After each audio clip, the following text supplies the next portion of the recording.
Well, nerds. This is Trip, and returning to the podcast is Jason Adonda Storm.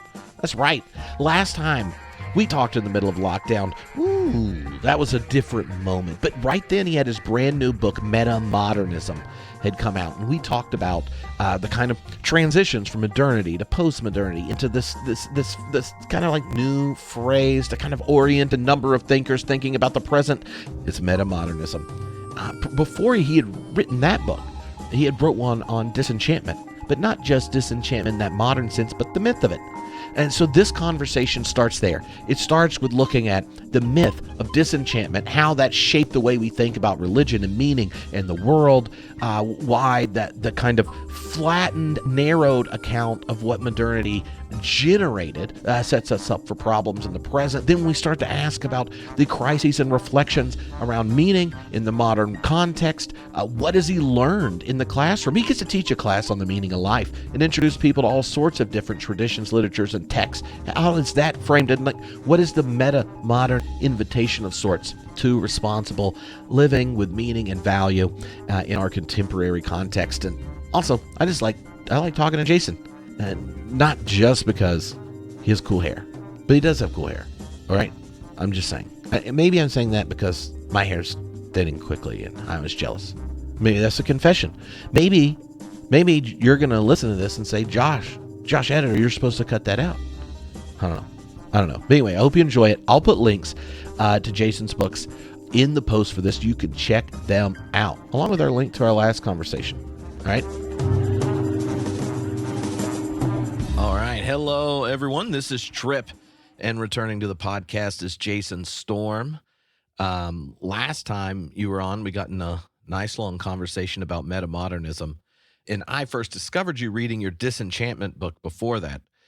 And so I thought it would be fun to have a conversation and just see really how your work on science, seeing the relationship of science and religion and the kind of the normal myths around secularization, disenchantment, and such, how paying attention to that history and really the kind of a new constructive possibility in metamodernism might help frame, understand, or wrestle with what's broadly being called the meaning crisis.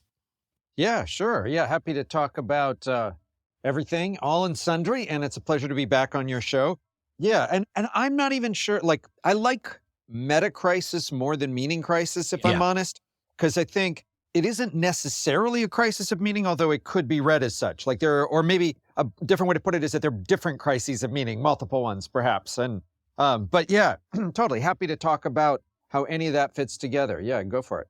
Yeah, well, maybe the place to start is for you to kind of maybe outline the normal way the story of disenchantment is told and how and how you've problematized it, because I think the one that's really helpful and it becomes explanatory when you look at all the ways new religious movements and spiritual practices and kind of like a bricolage approach and all these kinds of things have emerged. Yeah, so there is a classic story, and it's a story whose origins we can identify, or which I try to identify in my book, The Myth of Disenchantment. And the story goes something like this. Once upon a time, people were superstitious and benighted. They believed in magic. Maybe they believed in fairies. Maybe they believed they had a world overflowing with animate spirits. And then, and the exact time period to which the shift is applied is a little bit vague.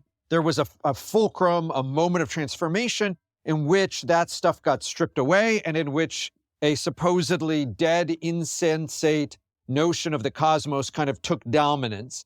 And so that story is often told as though it has both a temporality in it and a geography in it. So the idea is not only the temporality is associated with quote unquote modernity, and it's often the idea that before or after modernity or after the onset of modernity, people no longer believe in spirits, magic, or myths. And then geographically, it's often keyed to a certain part of Western Europe and sometimes North America as the place where it's supposed to have happened. Because even in the most, proselytizing proponents of this theory have recognized that it doesn't apply geographically very far. And then in The Myth of Disenchantment, I started wondering, like, where did we get this narrative? Why is it so widespread? And what do we do with the fact that based on contemporary sociological evidence, for instance, something like 75% of Americans hold quote unquote paranormal beliefs. They believe in, spirits or the active intervention of demons or witches or magic or something like that. So it turns out, as I argue in the book, that this myth was a myth of the West about itself that was mostly articulated starting in the early 19th century and then over the course of that century, and that it often had a kind of internalized displacement located in it, where people were saying, we may not be fully modern in, I don't know, Paris, but they're fully modern in London. And people in London were like, we may not be fully modern in London, but they're definitely fully modern in New York. And then New York was like, oh, we're looking to Paris or what have you. So there's a notion of the modern as something to which people should aspire toward. And it was articulated against a backdrop when in Western Europe and North America, movements like spiritualism, so table turning and seances, and various occult revivals like the Golden Dawn and others were all going strong. And then one of the interesting things that I figured out in the process of researching that book was that a lot of the folks who first articulated versions of this myth were themselves connected to or involved with in some way or the other this spiritualist or occult milieu. And so, yeah, anyway, and we could look at early antecedents of it or later ramifications, but that was one attempt that I wanted to make to try and figure out where it came from and what it actually meant. Yeah. When you've introduced that kind of problematizing of the assumed narrative, which of the figures that you go through in the book is the most fun or maybe most problematic to those of us in the academy who might just assume that narrative, like the notion of disenchantment, the kind of triumph of secularization? Like if you just hung out in faculty lounges, there's a different makeup of the versions of ourselves we share with our colleagues and the version elsewhere. And then even the makeup of who's in there, is different than the populace at large. So like, is there a particular figure in that story where you go, yeah, but what about? Yeah, I mean, that's a good question. And there are a lot of those particular figures in the book. So I look at, for instance, folks like Freud and Max Weber, who are likely to be, the subject of particular scholarly scrutiny or identification, but people like the Frankfurt School, people like the Vienna positivists. People don't think that positivists had magic, but they often did. But the figure, if I was going to name one figure that troubles the story most directly, it's Francis Bacon. So Francis Bacon is often described as the quote unquote father of the scientific revolution or the father of modern science. And in a series of works describing disenchantment, he's almost always the fall guy. So for instance, in Horkheimer and Adorno's Dialectic of Enlightenment, they tell the story beginning with Francis Bacon. But the problem is, and other scholars, for instance, Carolyn Merchant's the despiritualizing of nature, or I forget the first head, but anyway, of nature, she has a version of that. And others also locate or identify Francis Bacon as the dude who screwed it all up. But the thing is, when you look at Francis Bacon, he actually described an actively vibrant cosmos. His project was not one in which as Adorno and Horkheimer claim, the mind and the world are a happy twin or happy match, but rather Francis Bacon described himself living in a cosmos inclined toward apocalypse with lost Adamic knowledge that he was trying to recover. That's what modern science was. And more specifically, he talked about magic as a positive thing, and he described himself as trying to revive vain philosophy by means of the experimental method of magic. And Bacon described himself as living in a world full of different kinds of spirits and spirited forces. It was a richly animated cosmos. The extra wrinkle is that Carolyn Merchant and company are right that Bacon described putting nature to the rack, which is a terrible metaphor and one that you can read a lot of kind of violence built into it. But it was not an insensate nature. It was actually an animate nature. So he both had an idea for an animate nature and a scientific set of techniques that basically functioned to, in some metaphorical way, torture or extend nature, push it to its limits and see where it breaks. So the surprise is that the father of modern science described himself as pushing for a science of magic. And he was a very Protestant figure, not by any means an anti-religious thinker, but one who saw his project as intimately connected to a theology and a kind of a natural theology, but one he thought of as, very explicitly compatible with magic and a kind of animated cosmos. So I think that's the one that can trouble folks who think he's the fall guy. Yeah, one of the things that shows up is the kind of cultural ubiquity of the conflict narrative for science and religion that may not be the best telling of history, but it's popular enough. It just, it's a good just so story to legitimate kind of unreflective assumptions about it.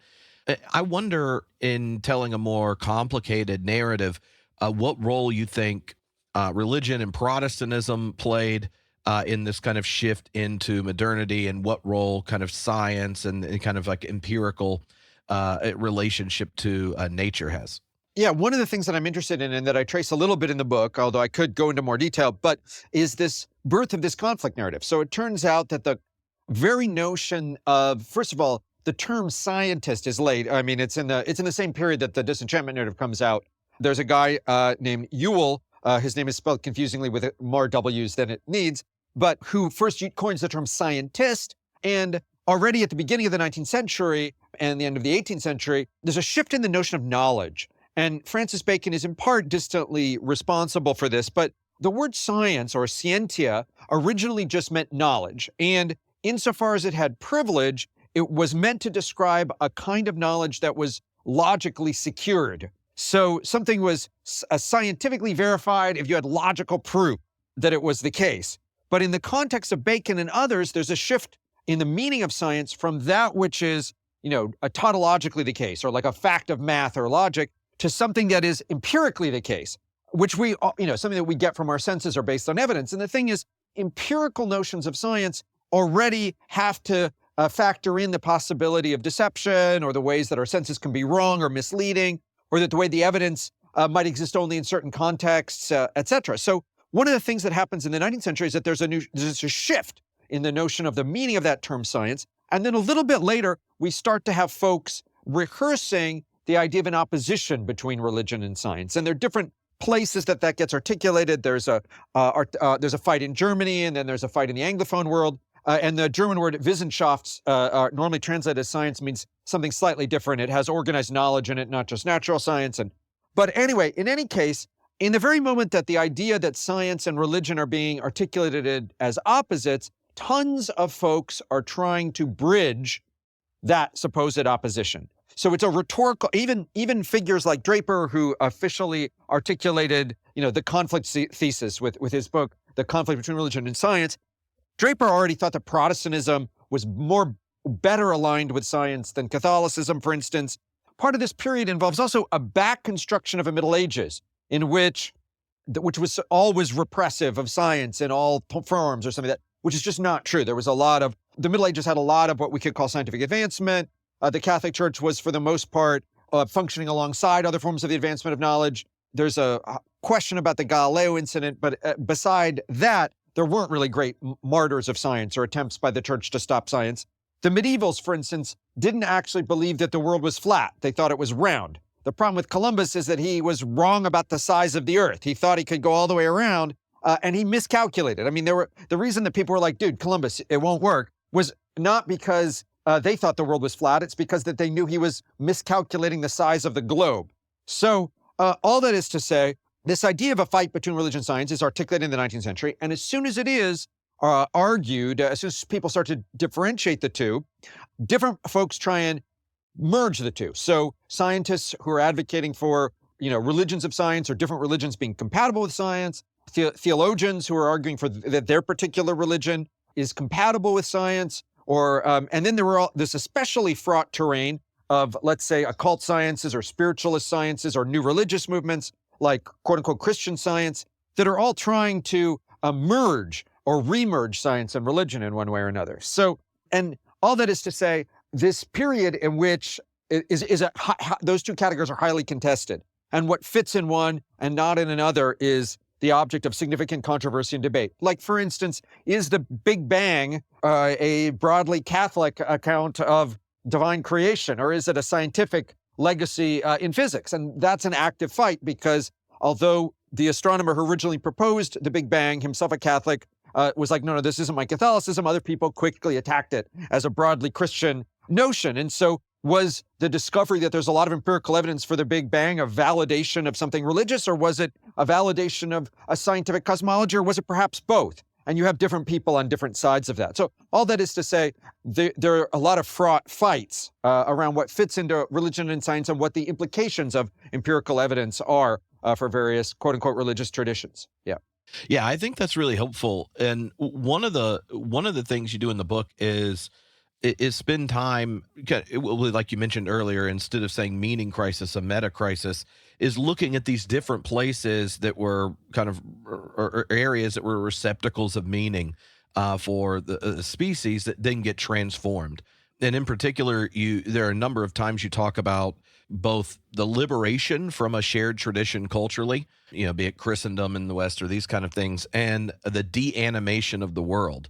So if those two features and places aren't just going to, get flattened out in the final disenchantment narrative, like what do you see going on in the two of them and the way it kind of, shows up for the modern subject? Sure, totally. So the first thing that I try and differentiate in the book is secularization and disenchantment. So secularization, we might think of, there are a million ways to define it, and some of them are more or less helpful, but one way to think about secularization might be in terms of a decline of the authority of certain religious institutions. And I'm not arguing that that doesn't happen. In other words, there are cases where the authority, people who might in earlier days go to their pastor to seek counseling and now they go to a psychoanalyst or something like that, or where they might think of the church as an important authority on a whole range of matters, and now people think of it as only an authority on a very small or narrow band of ethical decision-making, for instance. That secularization does happen, but what it doesn't result in is a stripped-down world where everything is a kind of materialized cosmos and nobody believes in anything. In point of fact, as you have a decline of one particular form of institutional authority, what you actually have is a proliferation of different competing claims. And so to put it in the crass headline that a British magazine put it, God is out, but ghosts are in. And at the very least, what tends to happen, and we see the sociological evidence for this, is that people start to have a kind of pluralization and fragmentation of the belief landscape once a particular institutionalized religious authority loses its purchase. And so, as people become, for instance, less identified with mainstream Protestantism, say in the United States, you have more people who believe in Wicca or Buddhism or Islam or Judaism, or things even further afield, their own idiosyncratic mix of a little spirit here, a little alien there, a little Bigfoot here, whatever. They have different ways of making meaning. And so part of what I'm identifying in the book, or saying that actually happens, is you end up with belief fragmentation. And one of the side effects of that is that people tend to see other people's beliefs as irrational or superstitious. And so, for instance, people who believe in the reality of demons often think that UFOs are just demonic phenomena. And people who believe in the reality of psychic powers sometimes think that people who believe in magic are misguided. It's all just psychic powers or whatever. And so because of that, the excess of enchantment and disenchantment feed into each other. So on the one hand, people are saying, no, your beliefs are backward. And on the other hand, people in a crisis of meaning scramble elsewhere to look for their different kinds of beliefs. So what I'm describing is more specifically a kind of fragmentation of the landscape of belief that happens over the course of the 19th and 20th centuries and in the face of globalization and other kinds of significant cultural changes. And so for that reason, we have two phenomena, both what looks like secularization, and also what doesn't look like disenchantment, but actually looks like, by certain measures, an increase of enchantment. And part of that, too, is also unmet needs. So when people left their churches, they didn't stop looking for answers to questions of meaning. They very rarely were like, oh, okay, the world is a giant mechanism, and I don't care about, anything ethical or whatever. Instead, they often just found those sources of meaning in a range of different places, some of which might be more quote-unquote forms of spirituality, and others might be other religions, or others might even be fully secular, but imbuing those with new kinds of interpretations and ethical norms. So all that is to say, there's not a simple trajectory of, instead of thinking of disenchantment and secularization as the same phenomena, we have to disaggregate them and note that one of the things that often feeds enchantment is what looks like secularization, or at least the loss of certain kinds of authority. Yeah. Yeah, and in that dynamic that you're talking about there, one of the things that's interesting is the way in which a kind of Protestant iconoclasm becomes now a tool for every individual.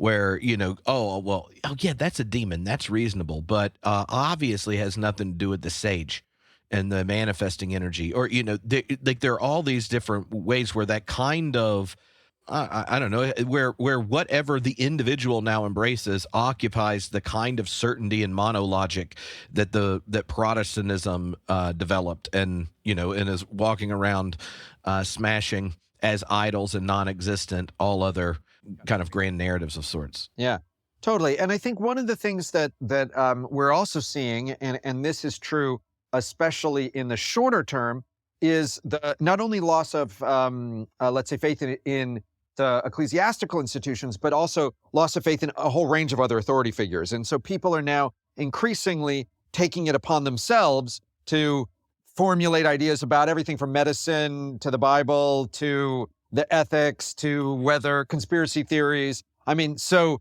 this kind of, sola fides or faith alone or singular encounter with the text, sola scriptura, has been taken to a degree that is, in certain cases, very, very highly idiosyncratic, and not just in the terrain of religion, but across many, many sectors of the society. And, there's something that happens in wave, or there's cyclical notions of that. There were, vast periods of distrust in institutional authority in the 1960s or what have you. But I feel as though it's even more atomized and even more individualistic today. And we can see that, again, in many stratums of the society. And the internet, which people had utopianly imagined was going to, bring knowledge to everybody's footstep or usher in a new kind of togetherness or whatever, has actually amplified that. And so now people go looking for evidence, for confirmation bias, so that they have their views decided sometimes, and then they just, go do the research, by which they mean, searching till they find evidence for their predetermined conclusion, or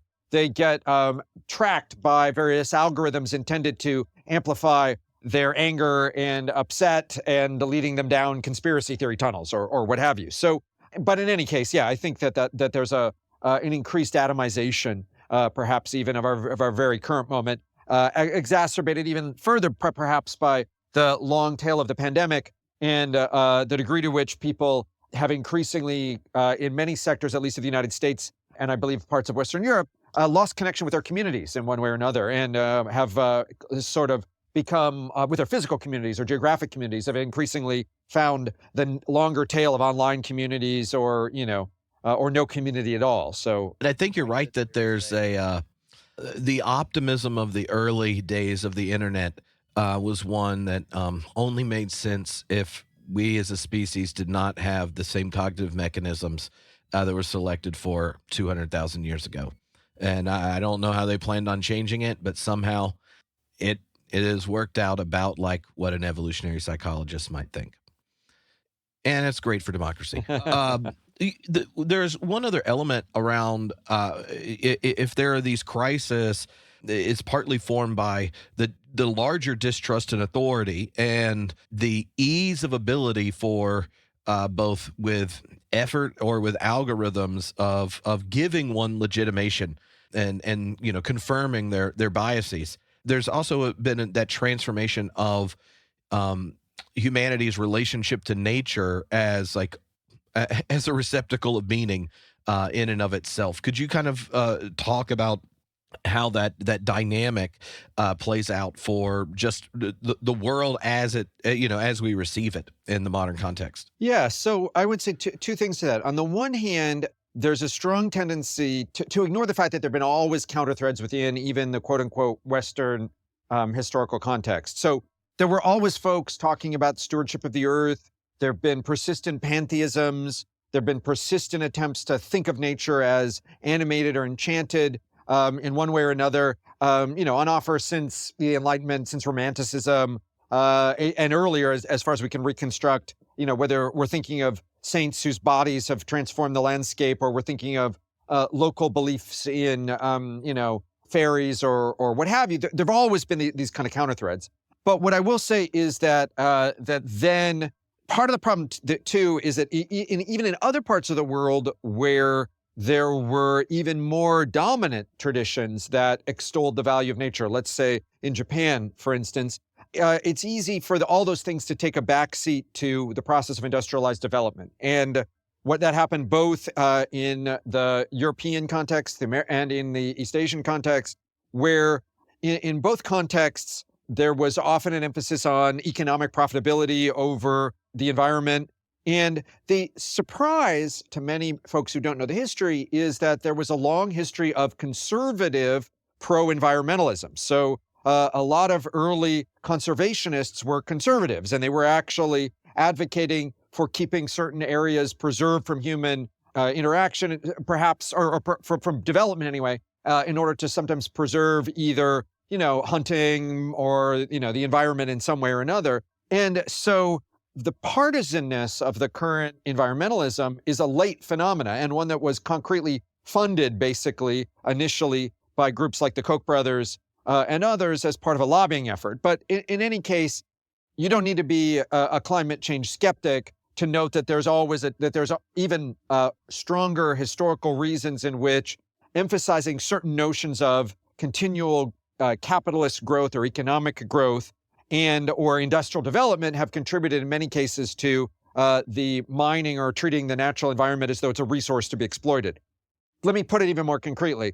In the neoliberal forms of economics that sometimes in many cases have come to dominate economics departments, the very notion of economic value often has, as a matter of caution, just bracketed out the physical environment. And so, economics was saying, we don't really want to worry about scarce resources, particularly we're interested in production and systems of production. There's been a pushback against that more recently, emphasis on things like degrowth economics or green economics. But for most of the history of economics, there was just a sort of assumption that environmental constraints were exterior to the model. And a lot of economic policy dedicated toward, for instance, the producing maximal gross domestic product, GDP, has often had as its target continual growth. And so, stock market wants you to always be, the company's always to be growing or what have you. Well, you can't have an infinite economic growth with finite resources without encountering problems.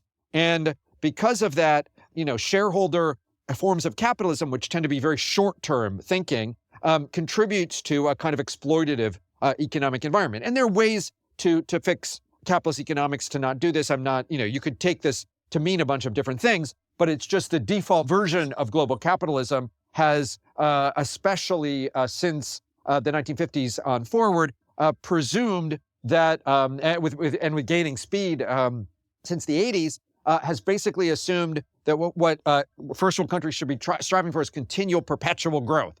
And that has necessarily resulted in environmental degradation.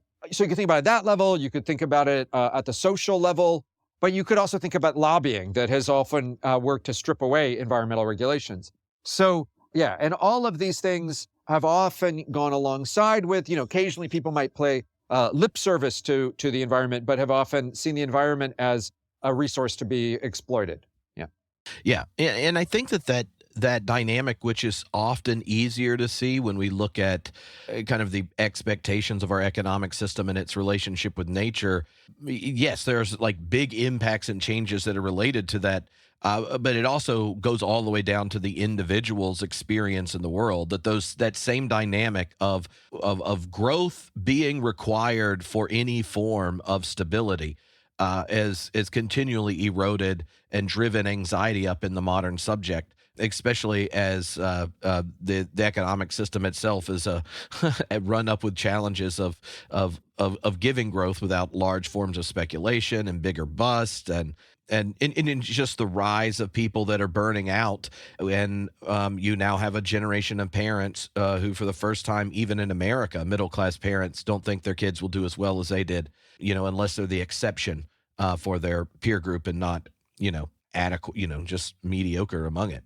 Yeah, one of the things that's striking to me is that then, there were these waves of the whatever phenomenon we're looking at, but often in this case, attitudes toward the environment. So like the 1960s and 70s, late 1960s and early 1970s, there were various attempts to really center the environment, and there were a lot of back to nature movements and commune movements, and right. I'm right now living And Nixon started the EPA. and Nixon started the EPA, right? Isn't that phenomenal? Okay, an unthinkable thing on the part of the contemporary right, and then or much of the contemporary right. And then in the 80s, there was a backlash to it, and then a gradual, and then it builds, and then becomes really dominant only, again in the last couple of decades. And we also, in parallel, we have, increasing early in the period, we have different kinds of urban flight and moves to the suburbs, but that has often meant the development of otherwise rural spaces and transformation into housing. And then now we've had a kind of reurbanization, but that has another detrimental side effect in terms of housing. And so, so there's a lot of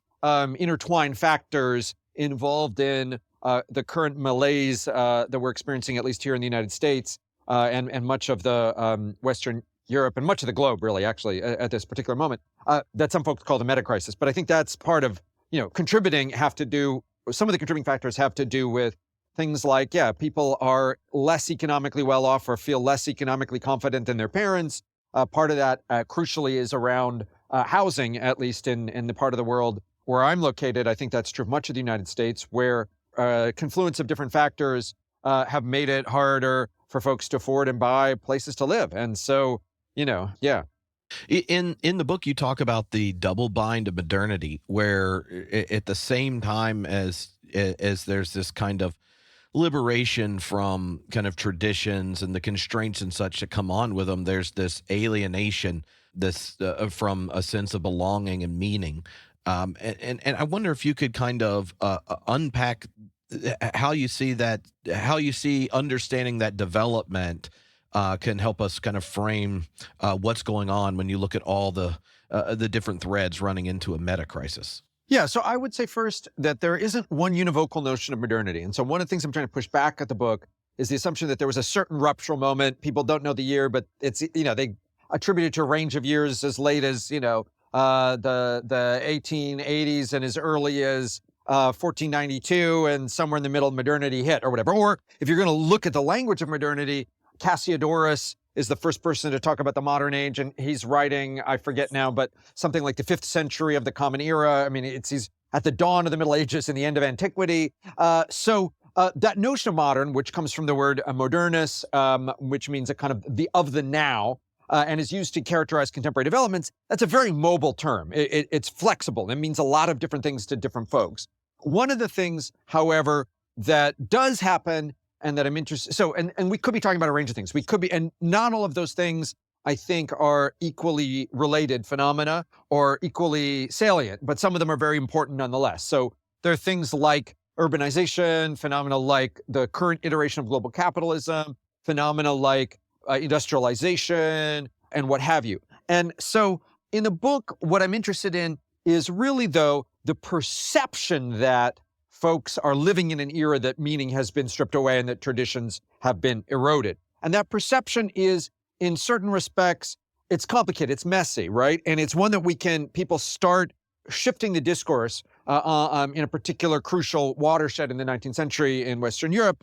And people are often saying tradition has been lost. Like this is a repeated refrain from, I don't know, I think we have, I forget, but ancient Egyptian hieroglyphics that are like the kids these days, they don't respect their elders or whatever. So that isn't particularly a new discourse, but you do start to get in the 19th century, this widespread notion, not only of a bifurcation of religion and science, which get articulated in a new way, but then this discourse around the quote unquote death of God, which I talk about a little in the book, but some people start to think that knowledge, which had previously been thought of as guaranteeing both an increase in value and an increase of, let's say, manipulability of the environment and a whole bunch of other things, has kind of come apart. And we can see key discourses around this at the end of the 18th century and the beginning of the 19th century. And people like Nietzsche give us this, well, he doesn't actually coin the phrase, the death of God, but he popularizes it. I talk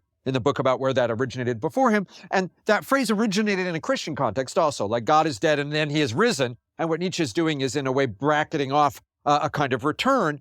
But you start to get a globalized sense in the 19th century that the world has lost some good traditions and that certain things have become meaningless in one way or another to certain stratum of the population. And often this is in a context of specifically of urbanization where we first start to hear it. So it's often in and around tensions of people who are losing the connection to their local environment and coming to encounter each other in new urban environments, but one needn't map the two together.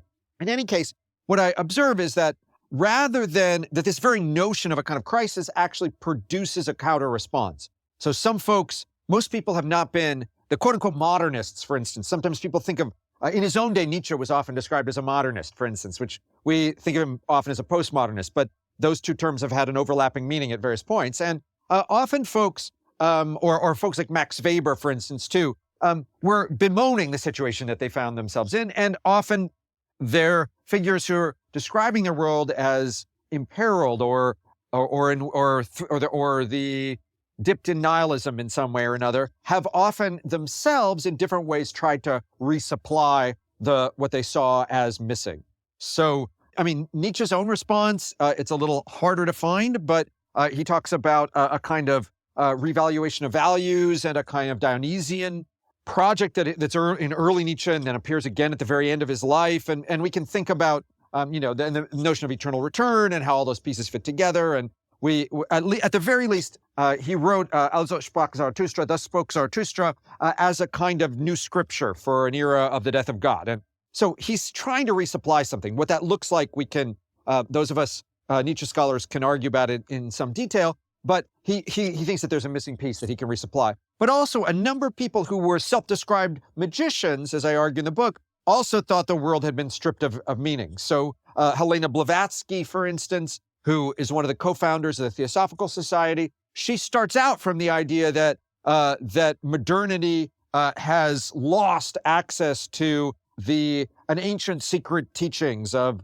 that theosophy is going to recuperate. And so she's even starting from disenchantment, even as she's bringing enchantment back. And in fact, as I trace in the book, this notion of magic being lost and bringing magic back is even older than anyone would attribute actual disenchantment. So, for instance, Chaucer has a passage about how the fairies used to be all over the place, but nobody can hear fairies anymore. But also we have spell books that say, magic is otherwise lost, but I, in this spell book, preserved the lost wisdom of Solomon, the lost magic. So there's spell books that literally open with disenchantment as the beginning of their rationalization for being. And so all that is to say, this is a very old trope, and trope that we even etymologically, the word magic connects to a Greek exoticization of what we would call Zoroastrian or Persian ritual specialists, where the Greeks were saying this is something we've lost, but it's maybe located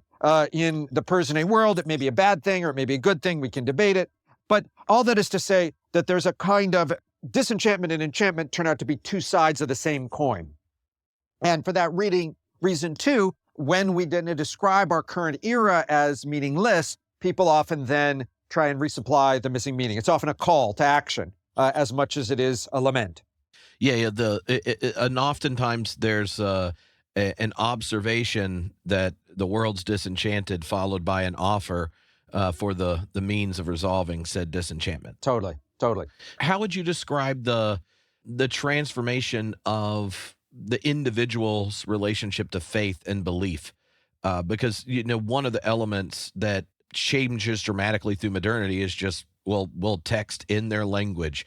Now the number of people who are literate grows, access to scriptures of different traditions. It seems that there were the majority of church history, most people couldn't read or had any idea how the Trinity worked, and yet they were able to be Christian.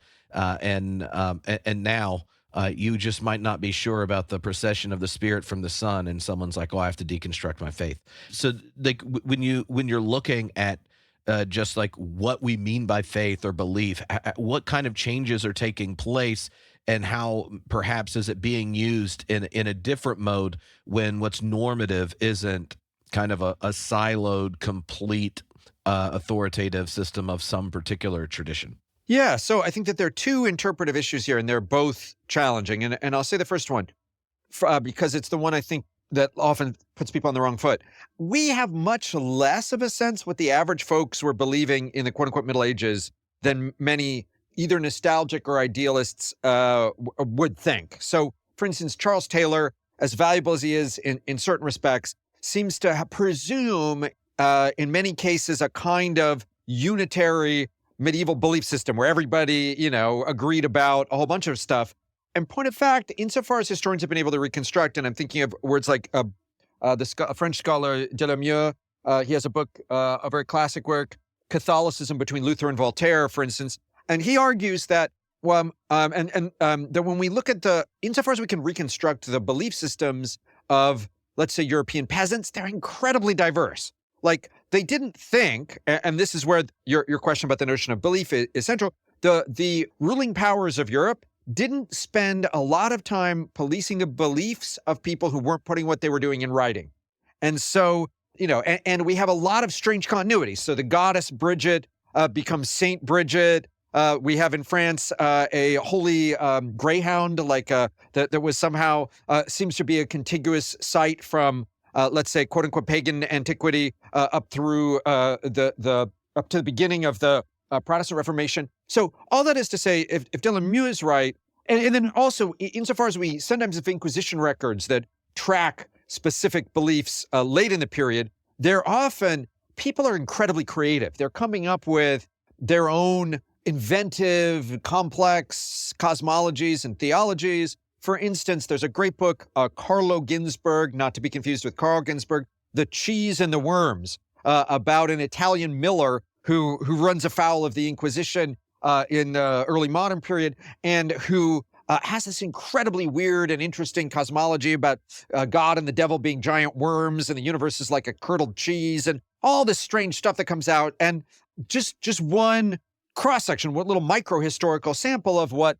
a kind of self-educated dude in the period how he viewed the world, and it was rich and unusual.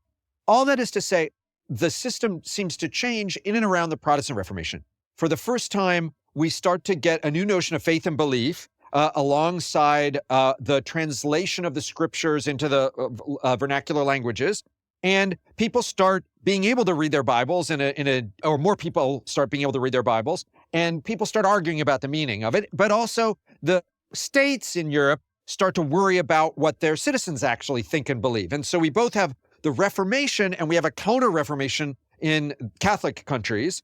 And both of those start to put intense pressure on the state to try and produce certain kinds of conformity, at least confessional conformity. But the very instant that they're doing it, you start to have people bucking the system. And so we start to have, so folks may or may not know, but most of the Inquisition, for instance, is from the early modern period. Not, yes, there were a few controversies that were intense enough to generate intense scrutiny, like the Waldensians or something. But most of the time, or the Cathars, but most of the time, there wasn't a formalized and instituted, quote unquote, Inquisition practice until, as a counter-Reformation phenomena, folks are worried suddenly about what's going on in Catholic countries. And similarly, Protestant countries are fragmenting into different forms of Protestantism and trying to figure out which ones are legitimate and which ones aren't. And then you start to have the specters of, quote unquote, different kinds of heresies, and you have witchcraft trials, which are also early modern. They were not actually medieval. And so out of that intense crucible, you start to have just a new emphasis on the notion of belief and a new emphasis on what it means to have faith, both in the context of Protestantism and Catholicism, and then across Western Europe more broadly. And this is the period that I think some people are mistakenly nostalgic about, because it's not like there was one homogeneous Europe where everybody was agreeing with each other or something like that. And there was much more diversity of what it might have meant to be a Christian in the period than I think often gets tracked. And soon Western Europe starts falling into conflict. And so you have, 30 Years' War, and you have, just once you have a multiplicity of confessions, people are fighting with each other about things that a few generations earlier were just not on their radar. And those set of conflicts carry themselves all the way through the end of the 18th century and arguably, down to the present day. And so all that is to say, there's a lot of belief fragmentation, and the very notion of belief changes. That's the other thing. And I've written about this. It isn't so much in the myth book, but I've published some more writings about it in articles and what have you since then.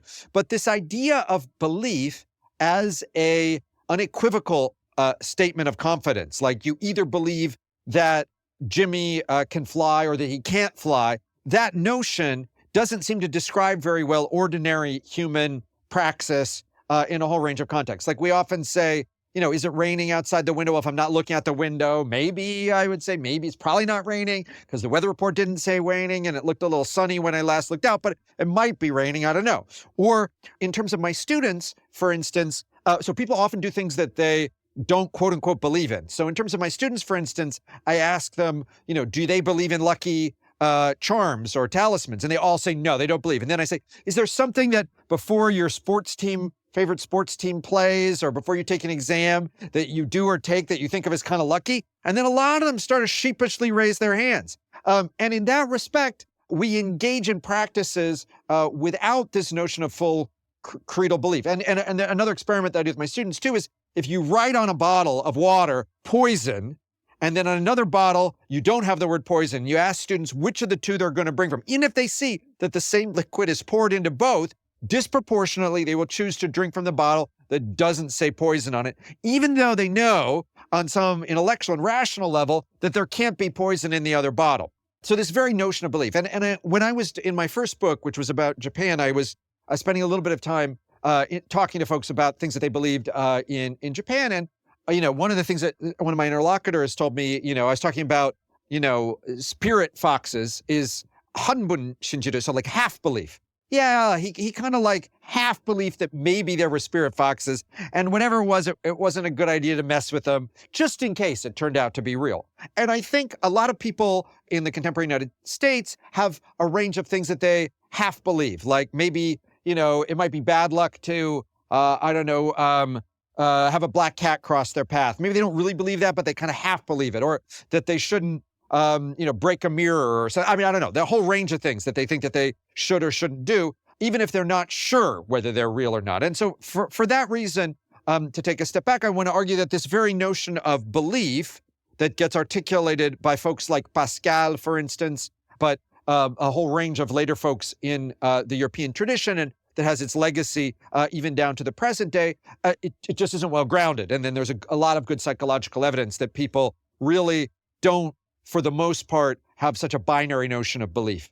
It's not you believe or don't believe. It's like degrees of credence. I mean, I definitely think it's important that the weirdness, both in the normal sense and in the Joe Heinrich sense of kind of the modern mind, it's odd just how effective we are at normalizing this abstract notion of the self and then projecting it on all sorts of histories, especially, right, like if claiming something as normative about a larger tradition legitimates its authority in the present, be it any religious tradition. Have you thought about that kind of the modern notion of hermeneutics, something like Peter Harrison talks about in a couple of his books, where like how early Protestants and kind of like tending towards a literal reading of scripture to ultimately set up a kind of closed, final, certain account of theology was transferred to reading. That kind of hermeneutics is transferred to reading nature. Yeah, totally. And for your viewers who might not know him, Peter Harrison is a great scholar, and Territories of Religion and Science is great. And he has a new book that I haven't read yet that just came out, I think, earlier this year. But Some New Earth is what it's called. Yeah, Some New Earth, which I've been meaning to read. But anyway, he's a great scholar. So I mostly find myself agreeing with him. I think he's quite strong. And I'll just state one of his insights, which is the one that you've just repeated, which is to say that he's very interested in the way that a kind of natural theology became a kind of natural philosophy, and often that natural philosophy, certain kinds of Protestant ideas were embedded in what will become early versions of the scientific establishment. And Francis Bacon, who I talked about earlier today, is a prime example of that. That dude was ritually Protestant in his background and assumptions, and they motivated what we now think of as his scientific project. And he thought of those as fully compatible. But we could also think of figures like Isaac Newton, for instance, who spent as much time looking for codes in the Bible as he did doing physics, and who had some interesting theories about the origins of religion and what have you, but definitely imagined that his physics was coterminous with a kind of theology. And God has a specific actual position in Newtonian physics when he's trying to explain, for instance, why gravity doesn't smush all the planets together and cause everything to collapse. He imagines that basically God intervenes to prevent that stuff from happening. And so, yeah, so especially this is true of what's often called the early modern period, where various kinds of broadly Christian theological projects and forms of natural theology are heavily interwoven with what will become the foundations of science. And I think that that's true also in Catholic countries as well. I think Harrison mostly doesn't emphasize that geography, but if we look at, the writings of folks like Galileo and others, they saw, they saw themselves as doing work that was an attempt to explore God's book of nature, which they assumed was ultimately going to be compatible with the Bible in one way or another. And so that orientation toward the natural world and toward the scripture, as you said at the beginning, often accorded. People had the same sets of attitudes. Now, we might also think about the formulation of, in East Asia, of what will contribute to scientific understandings there. And in a Confucian context, so there's this very Eurocentric story that imagines that Europeans were the only ones to articulate a kind of empirical understanding of the natural world. In an East Asian context, there's a long history, for instance, of what gets called Confucianism, or but probably we'd better call it, in Japanese it's called Jugaku, but it's the study of the scholars, which already from the writings of a key figure named Mencius and forward tended to imagine that the investigation of things, aka the material world, was going to be also of moral benefit to the investigating subject. And that notion of empirical investigation was very central to the history of Chinese thought. There are telling differences. We could go into the details for why they didn't have a notion of scientific laws in the same way, which turned out to be determinate in a European context. But many great quote unquote scientific discoveries, or at least technological ones, happened in China. So gunpowder being perhaps the most famous. So it had the European colonization of East Asia not happened exactly when it did. Basically, like for a long time, China is technologically superior to Western Europe. It's just in a brief period where Western Europe leapfrogs China in terms of military development, all of a sudden East Asia gets colonized. And there's a strong tendency to assume that that was inevitable. And I think what we can recognize if we read the historical sources more closely is that there's a lot of contestation back and forth, and that there's a lot of what we could call scientific or at least proto-scientific development in the East Asian context as well. It's just not yoked to a particularly expansive project, and it's not as integrated with notions of natural law. So if you were thinking of the context of your students and the way they are going to be inheriting different institutions and traditions, and where this kind of both the alienation and atomization of modernity sitting there kind of with this drive towards isolation, and this kind of the fragility of wisdom traditions, big story and narratives, like how does kind of problematizing the narrative of disenchantment and secularization and these kind of things, like what are you hoping to empower them to do when thinking about their own life and deeper values or stories and communities to orient oneself in? I'm a big proponent of various forms of pluralization. And I think one of the things that I encourage students to do is kind of take ownership of their own, interrogate their own lives and think. I mean, it's the basic thing all of us, philosophy or religion or history professors do, probably to some extent, but a version of the unexamined life is not worth living. I encourage students to think and reflect deeply on their ethical commitments, their sources of meaning. And I don't try and give them a single unitary answer to this, but I often remind them that they're embedded in communities that are often part of how they come to those answers, where find resources to answer those kind of questions. So one of the things I do is encourage students. Let me take a step back and get one level more concrete. So I teach a course, for instance, called The Meaning of Life, which is an intro course. It's very basic. It's almost all first-year students.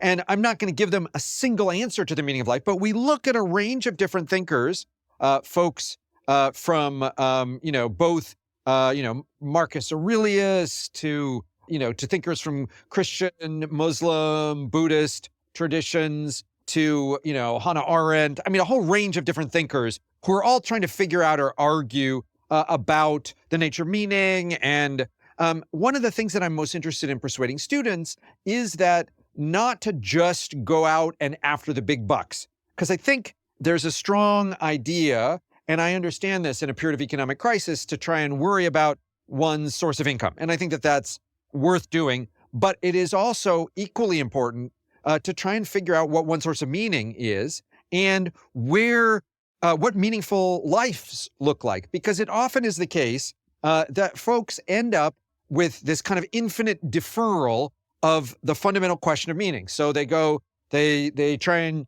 I don't know, my students, for instance, work hard in high school and to get into a good college, and then they work hard in college to get a good job, and then they work hard at their job, if they're lucky, for a while until they retire or whatever. But all that time they can be deferring this fundamental question about why am I alive? What makes me happy? What causes me to feel like I'm flourishing? What do I think of is of important and ultimate value? And one of the values of an education, I think, can be to put those questions front and center. What is the good life? And how might a person meet that?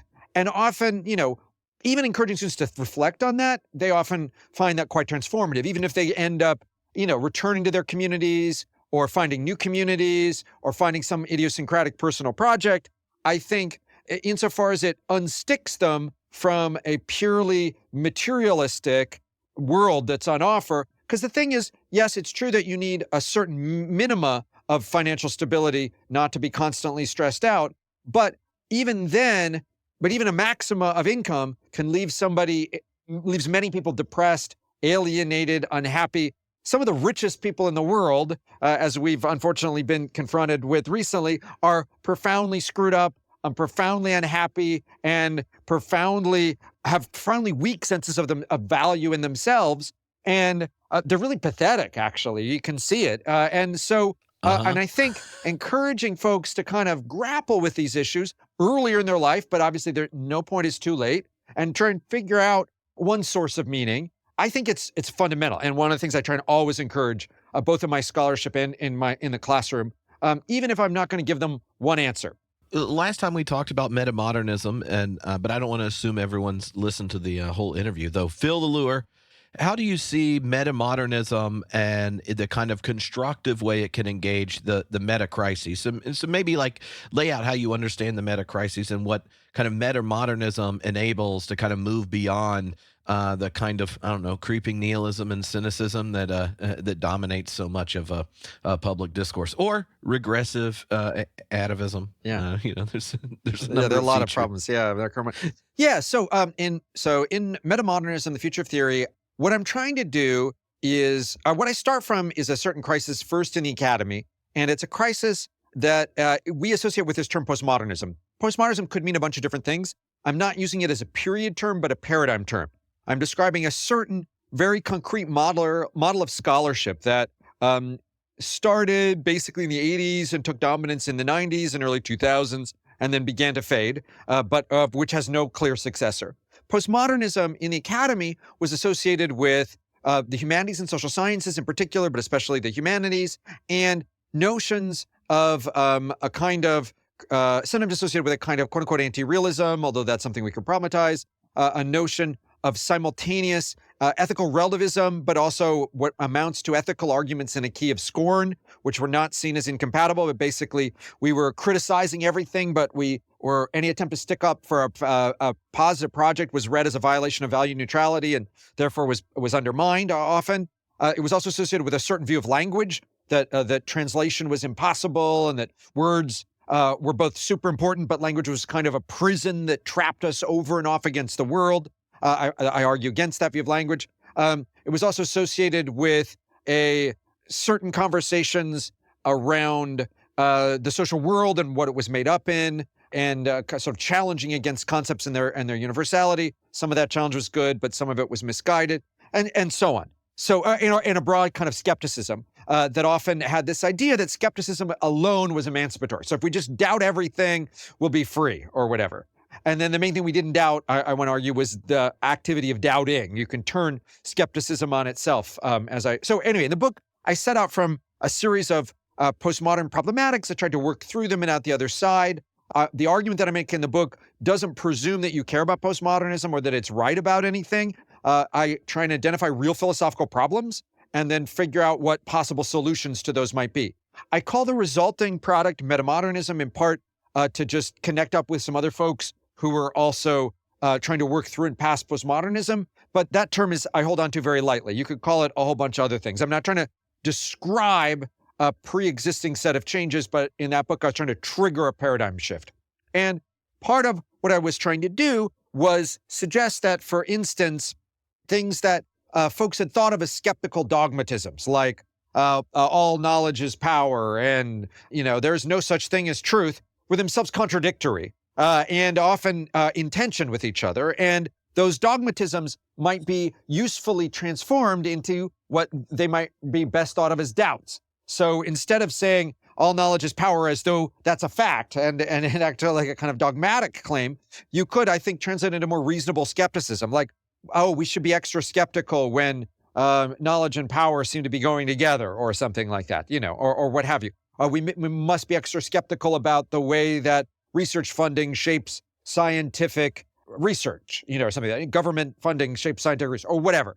Those kinds of skepticisms, transforming what we could call skeptical dogmatism into skeptical doubts, I think that's good. And indeed, I try and argue for a whole meta-epistemic stance, which is neither certaintism nor skepticism, to explain, and I call it zeticism. To explain that, I'll just flip it out really fast. But certaintists are often convinced that they have true knowledge and direct knowledge of some particular thing. They are certain that, whatever it is true. Certain mathematical propositions are, unchallengeable or what have you. Skeptical dogmatists are certain that you can't know anything. And they often try and argue, and, when you talk about to a skeptic, they're often just as certain as the certaintists, but about something that they don't believe in. So a religious skeptic is convinced that religion is false. That's not actually a position of doubt. That's not actually a Pyrrhonic skepticism. That's a position of certainty. Or a self-avowed climate skeptic has already made up their mind that there is no human effect on anthropogenic climate change.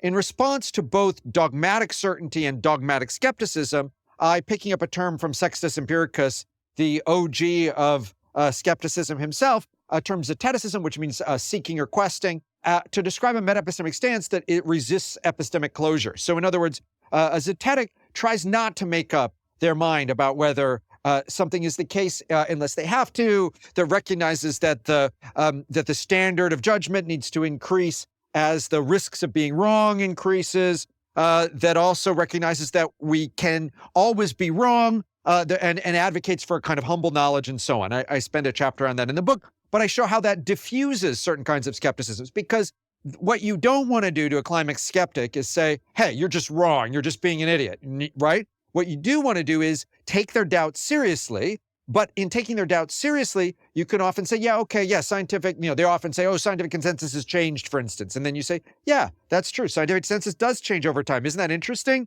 That doesn't mean it's wrong. That means that we need to hold on to claims more lightly than a dogmatic certaintist might. But that doesn't mean we need to throw out all of the scientific evidence, out with the bathwater or something like that. So I think it actually works as a better way to diffuse certain kinds of skepticism, but also it puts us in a more humble position, because I think a lot of times we're talking past each other and we are presumptively deciding that the other person is wrong, whether because we're an atheist, a dogmatic atheist in a Dawkinsian sense, or because we're, a dogmatic believer confronted with atheists. And instead, if we can engage with our own claims with greater humility, then that, I think, is a fruitful position for greater dialogue, for instance. I think you're right that there is a growing allergy to God-splainers, which is like mansplainers, but worse, because the mystery should be bigger, and whether it's, I remember that the largest viewing audience for any religion science debate was Bill Nye the Science Guy arguing with Ken Ham from the Ark Museum, where the volume of which neither one have real PhDs, and it was basically rhetorical lambasting the other side for existing. And to me, there's also this worry of a man doesn't live on skepticism alone, right? Like what do you do if part of the human predicament is really deciding to use your finitude passionately in some direction, or having a strong stance, is the language Taylor used, or and so I wonder how this kind of the language I tried using on it when talking about it with others is there's a sense of like, how Paul Ricoeur talks about we're in a post-religious age of faith where there's no longer this battle line between a believer and an atheist, and reason and facts are somehow going to settle it out, but the dividing lines between each person, where like the individual is simultaneously a believer and a skeptic, and a believing skeptic or a skeptical believer, and then there's a kind of responsibility if you choose to answer the question of what you do with your finitude and how you orient yourself. So when you think of just even right, like in relationship to religious traditions there, like what are there particular thinkers or framings that you find helpful? Some people, because you mentioned Nietzsche earlier, he has a particular option depending on which interpreter of Nietzsche you use. Kierkegaard has one, like, oh, well, screw Lessing's ditch and building up to it. We're gonna have this, like, or William James and the will to believe, and the way he kind of like problematizes, like, who waits until you have certainty on something, on a really good question, and you just spend your life avoiding being wrong rather than risking something being true. What's the kind of like do you have like a chastened or kind of like wisdom to hand off to students who are sitting there going like, well, I could take a class on each of these religious traditions or each of these philosophers I just read in the meaning of life class, but what do you do if you just want to do something passionately and not be dumb? Yeah, well, I think you also alluded to this kind of in your question itself, which is, I forget how you put it, but recognize our finitude, right? I mean, I think part of what we need to do is, and this is what I encourage my fellow scholars and as well as my students and just everybody, is a kind of epistemic humility, and that recognition that we're finite beings, that not only, and here's a key point about Zeteticism as I articulate it, not only might we be wrong about things that we're confident, but we might actually be right? Like so the Zetetic recognizes that we are that second meta-epistemic position, which is our ability to evaluate the truth of our own epistemic claims, is often weak and motivated.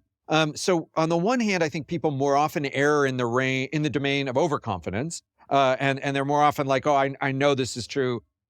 I'm quite confident, and it turns out that their reasons for being confident are less established than they might want them to be. But you can err in the other direction too, which is to say, you can imagine that you can set too high a standard for belief for yourself, and you can spiral into a crisis that way. So part of it is an emphasis on, but also I push back against the idea that we are solo epistemic agents, because we get our, let's say, our norms, both social norms, but also intellectual norms, as part of communities. So for instance, and I use this example with my students too, I ask them, they're presumably heliocentric believers, but why do they think that the Earth goes around the sun? Have they ever carried out any scientific experiments? Have they seen calculations around the how the ellipses of the sun, or how the ellipses of planetary motion work, or something? They're like, no, their science teacher told them in middle school or whatever, and they trusted it, right? And that's not bad. I mean, that's why a lot of the things that we believe because somebody told us and we trusted them. That's actually part of how communities of knowledge generate themselves. And then I tell the students, actually, if you're really specific, the Earth doesn't orbit the sun. It actually orbits, astronomers will tell us it orbits the barycenter, which is a gravitational point between the Earth and the sun, and the barycenter is slightly off the surface of the sun, and blah, blah, blah. But all that, but I think that the basic point, which is to say that a lot of our knowledge comes from the communities that we're in. And we, on the one hand, I think Descartes, it's easy to to blame Descartes for stuff. But I do think insofar as Descartes overemphasized the atomist, individual rational thinker somehow who could retreat into their own mind and, somehow re-secure a world through a combination of skepticism and certainty. That's not how it actually works. We're in communities, and I think it's very important to be attentive to those communities and both the ethical and epistemic norms that we're getting from those communities, and be aware of a kind of our own humility and also doubt our communities as well. So, I mean, I don't think, I think that the activity of doubting never ends, but it shouldn't prevent us from taking action. So back to William James there, I think James is right on this key point, which is to say we cannot afford to always defer our action. And often in a whole range of different situations, it's better to take some action and then turn out to be wrong than it is to be paralyzed by a search for certainty, which I think is elusive and we're never really going to get. So that's part of, anyway, the kind of epistemic sense that I encourage. And I think also insofar as we're invested in different communities, we might note that different communities have different track records. And, there are reasons that I think the mainstream physics community has done a good job of tracking certain kinds of things, but we then might also recognize that it has inherent blind spots, for instance. So, that kind of thing, right? So part of what I want to do is encourage a recognition of our finitude. And that finitude should also be a kind of opening to the other. And that finitude is not, you could think of folks like Levinas making this case, or you can a whole range of other folks. But I think once you recognize that you're finite, that could be an openness. That isn't necessarily a crippling depression. That could actually even be a wonderful thing. Because to recognize that we're finite, that we're flawed, we come to meet others in our flaws, and we can have an openness to the other insofar as we recognize that we're all finite beings. That there's no single person with privileged, alive today with privileged access to the cosmos and everything, all of its meanings or what have you. Yeah. How do you think the kind of the larger metamodernist perspective can help frame both an understanding of the meta crisis and potential way forward? Yeah, I think that there are a lot of us, different thinkers, who are trying to figure out, who recognize that insofar as the academy was supposed to provide a set of intellectual resources, it, for a range of social crises, it has run aground or run into significant issues. So I know that there is a strong tendency, for instance, on the part of right-wing folks, to criticize the wokeness of the academy, but most of the wokeness was external to the academy and is pushed into it. Some of that wokeness is actually good, but then it gets exaggerated into some kind of distorted caricature and grabbed by different kinds of actors or what have you. In point of fact, for the most part, the academy should be, or philosophy or theory, should be a terrain in which we are able to encourage people to reflect seriously on values, on meaning, on ethics, on epistemic questions, how do we know things, etc. And partially, one side effect of a hyper-specialization of philosophy is that most folks aren't reading philosophy. And one side effect of a kind of postmodern zeitgeist is that the academy got interested in just debunking things. That was the main thing that we did. And when we, except for some very anemic diversity celebration, which didn't go very far, I'm sorry, right-wing critics, the DEI was never very much, even at its maximal extension. What it mostly has meant, though, is that we haven't had the big kinds of conversations that we need to have about where the society is going. And we've left it for folks from very different perspectives. The political parties have picked them up in some ways, but in very fragmentary ways. The left in particular, where I situate myself, has been very fragmented in its answer to fundamental issues, has often been good at recognizing victimization, but has often failed to provide a positive project. And that recognition of victimization, I want to say, is important, but we shouldn't stop there. And so one of the responses, we seem to be facing a series of entangled crises at our current historical moment. Some of those are around anthropogenic climate change. Some of those are about increasing social wealth inequality. Some of those are concrete around, democratic governance, or like democracy itself in the United States seems to be perhaps under threat.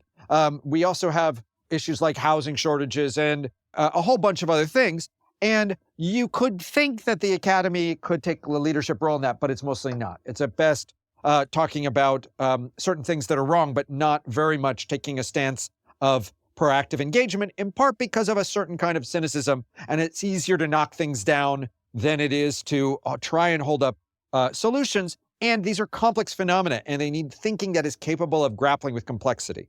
What I and some of my fellow metamodernistas are trying to do is encourage new attitudes toward these issues in the case of overturning certain kinds of cynicism, not by recognizing that they're completely mistaken, but recognizing that they're insufficient and incomplete. So that we need to not just be able to call out the stuff that's wrong, but we also need to be willing to hazard positive projects. And then moreover, part of the project of metamodernism has often been to think about and take advantage of the various tools for dealing with complexity. There's now complexity studies, theories of emergence, but there are also, within the social sciences, the notion of a kind of methodological individualism, which was dominant in many sectors of the academy. It's the social science version of the Cartesian atomization. That has failed. It's failed in sociology in various ways. It's failed in economics. It's failed even in psychology. And so in my case, for instance, I try and do some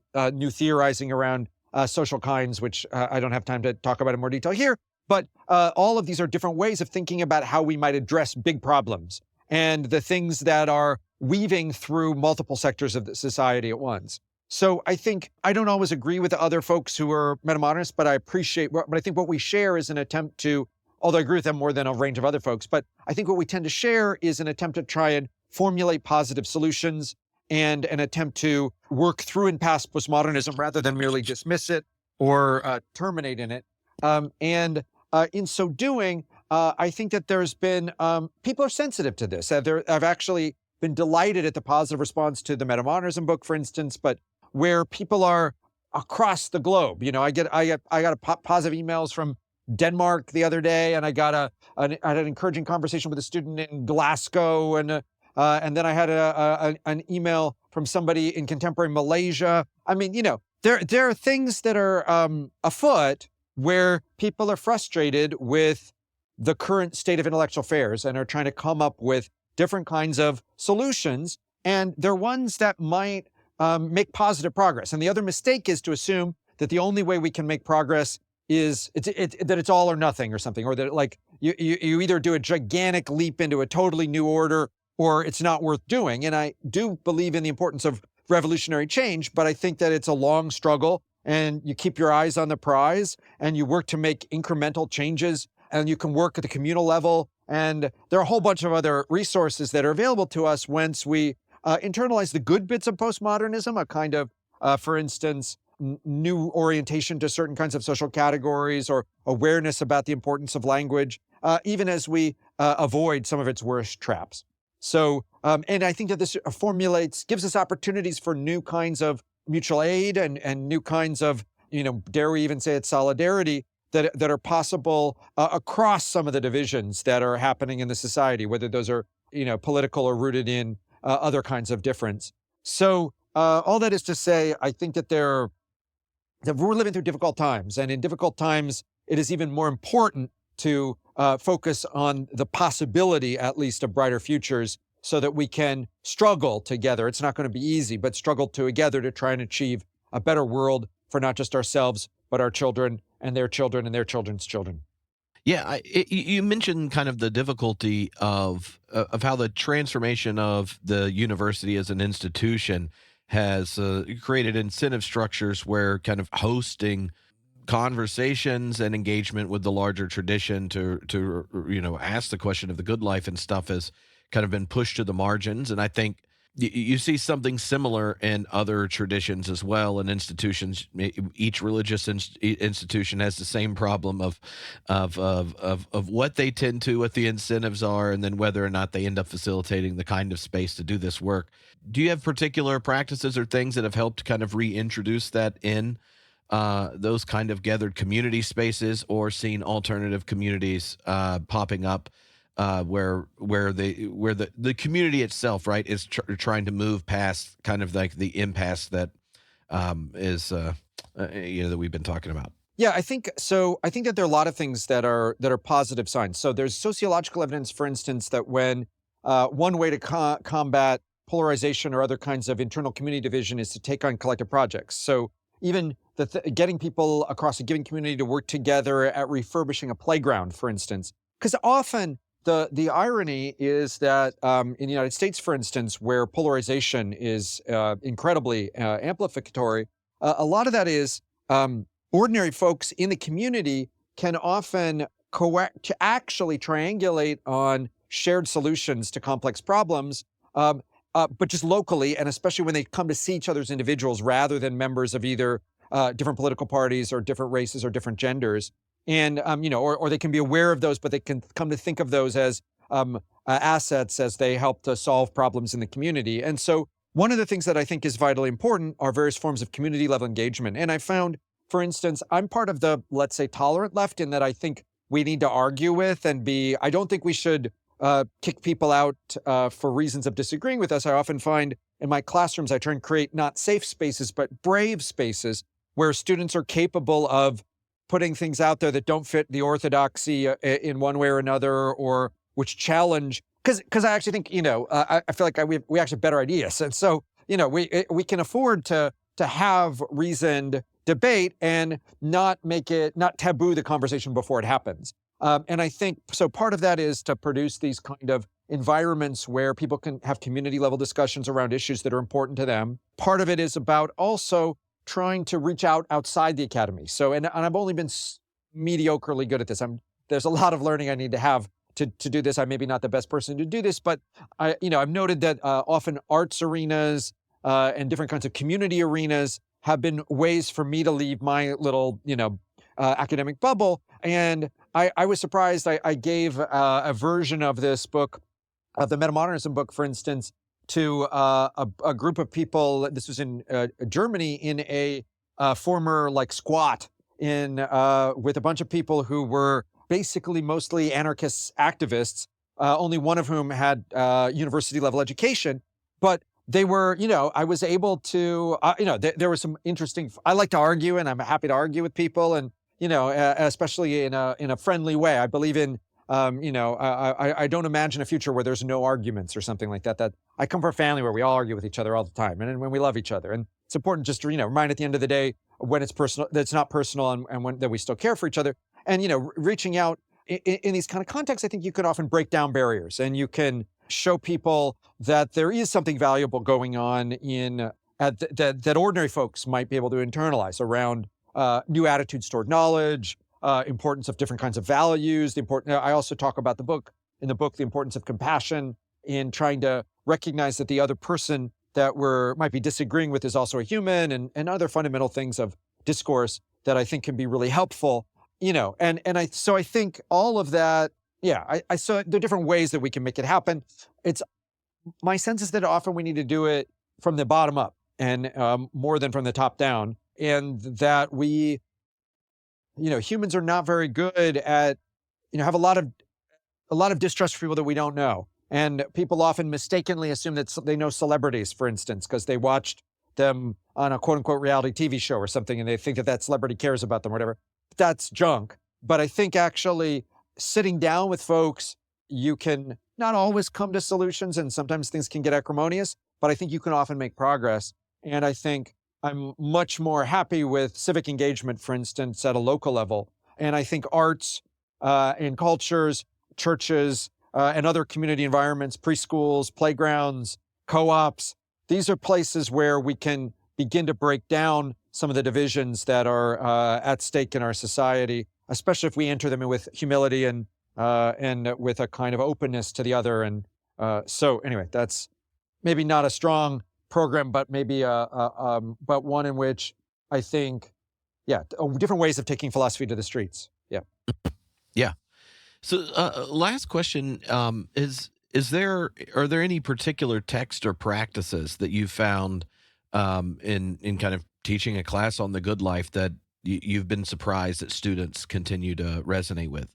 Yeah. Lots of them, but like Marcus Aurelius, Stoicism. I mean, there's a reason that, for better or worse, Stoicism is relevant to our current historical moment. So we read, Epictetus and Marcus Aurelius.